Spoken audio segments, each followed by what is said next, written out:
Hi there, it's Ron again. Wanted to make a video about borrowing a little bit from one of my favorite YouTubers, Bo with the Fifth Column. He made a video a few days ago about regarding the news that a third and a fourth police officer who were at the insurrection on January 6th, Capitol Hill police officers, two more of them recently died by suicide.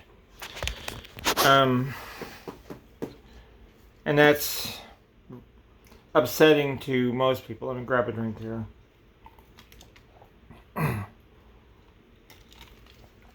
It's upsetting to most people, I would imagine. Is particularly upsetting to me, someone who has struggled with PTSD for several years, and I'm a little bit ahead of it now. Most of you know mine stems from the 2013 Boston Marathon bombings. So in these 8 years, I've learned, through my personal recovery journey, I've learned a lot about PTSD and other mental health conditions too. Learned a lot about myself, learned a lot about PTSD.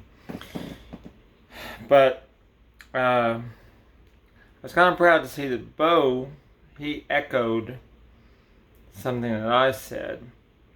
Because there's people that have been criticizing these Capitol Hill police officers, in particular the four who testified on Capitol Hill, excuse me, saying they're not tough enough, they don't have what it takes.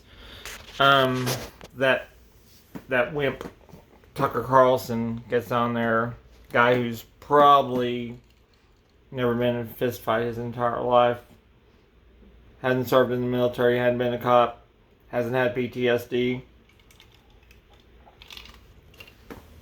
certainly doesn't know what he's talking about. Him and other pundits, it's about the nicest thing I can say about them as pundits. They've been on social media questioning these officers' toughness, and maybe they don't have what it takes and all this.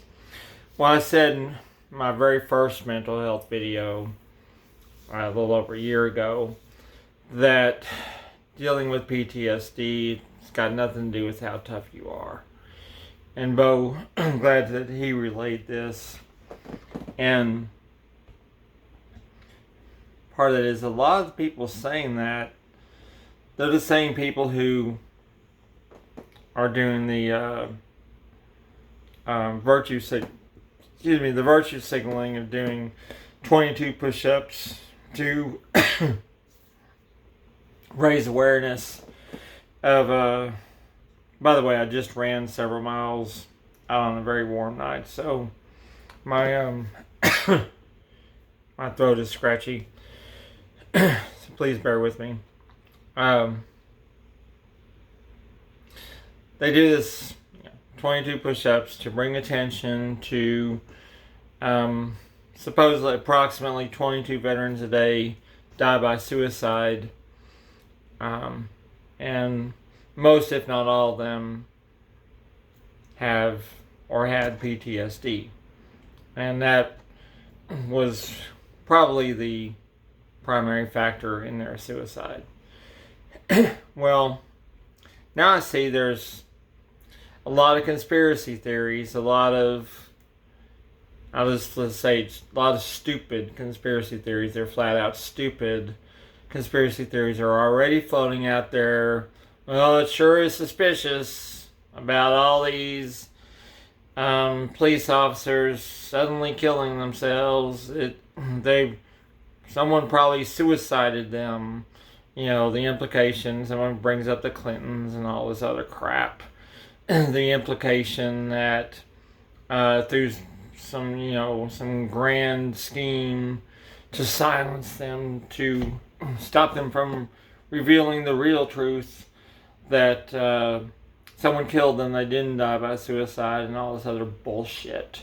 And that's what it is, pure bullshit. And it's upsetting to me because what it's doing, it's continuing that stigma around PTSD, around suicide, around mental health.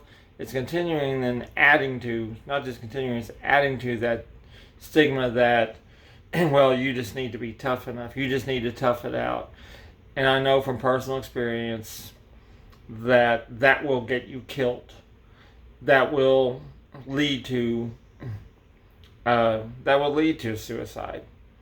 I told my therapist the other day, one of the biggest mistakes that I made after the marathon bombings was, hey Zeusy, my dog Zeus. Most of y'all know him, at least on social media here. One of the biggest mistakes I made was trying to just tough it out. The other big mistake I made was trying to drink myself to death. Failed on both those counts, fortunately. But, the thing is, I couldn't tough it out. I thought, my anger towards Zohar Tsarnaev would get me through. Thought all these dysfunctional things I was doing I could push through with toughness and anger and all this, because I had just tremendous amounts of anger about it. And I say disabling amounts of anger.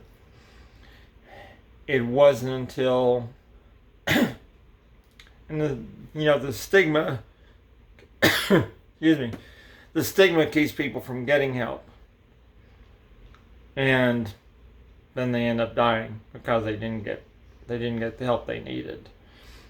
And especially these veterans do this. So the things I did right was finally admitting to myself I needed to get some help. And that led to, excuse me again, I hope y'all don't mind watching me drink. That's vitamin water, by the way. Some very tasty vitamin water. And it's actually that brand. So send me an endorsement, vitamin water. Anyway, admitting that to myself that I really needed some help. I couldn't do it on my own. And once I found effective therapy, cognitive therapy, that within a couple of years, that led to my getting sober. Sobriety, that was May 2019. My sobriety led to me allowing myself to forgive Zohar Tsarnaev and, developing that clarity. That took a giant weight off my shoulder. I lost most of the anger, not all of it, but it allowed me to see things more clearly, allowed me to forgive him, and also to give myself grace.